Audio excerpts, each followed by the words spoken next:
اجاني جيمس بيكر وزير الخارجيه الامريكي وطلب مني التصويت، قال بندفع لكم 5 ملايين دولار. اجتني رساله من امير الكويت وقال هناك معلومات ان صدام حسين يريد ان يغزو الكويت. اخذت التليفون وعندي جالس على الكرسي، اتصلت بصدام قلت له هذا في خبر كذا وكذا وكذا. تصاعد الموقف، جاء الغزو، ولن يسمح لك المجتمع الدولي أن تبلع دولة ذات السيادة. أجاب علينا نحن موطنين أنفسنا حتى على حرب نووية. احنا كنا نبذل جهد أنا والملك حسين وياسر عرفات بالذهاب إلى صدام حسين لإقناعه للخروج من الكويت. يقال أنه كان موقف اليمن بمجلس الأمن تغير، ما كان الموقف امتناع عن التصويت. هو امتناع عن التصويت بس وعن الغزو، نقطتين.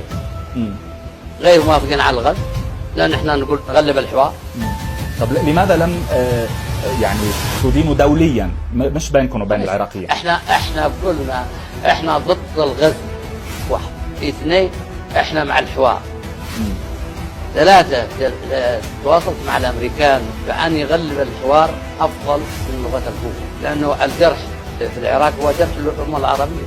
صدام حسين اخطأ، لا نريد ان تخطئوا مثل ما اخطأ صدام حسين، خلونا مع الحوار. وجابني على اليوم الثالث من سفر مدير مكتبه من صنعاء سبق السيف العدل ان 500,000 جندي امريكي ما يمكن يرجعوا الا بعد ما يحققوا اهدافهم.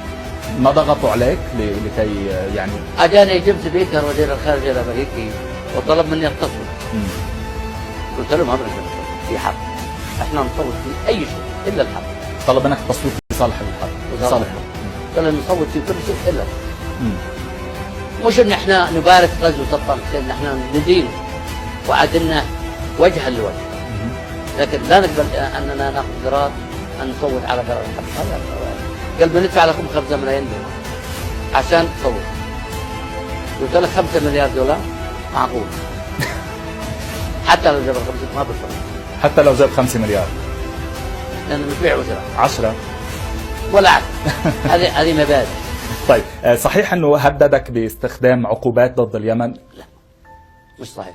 مش صحيح. يعني كان محاولة ترغيب مش ترهيب.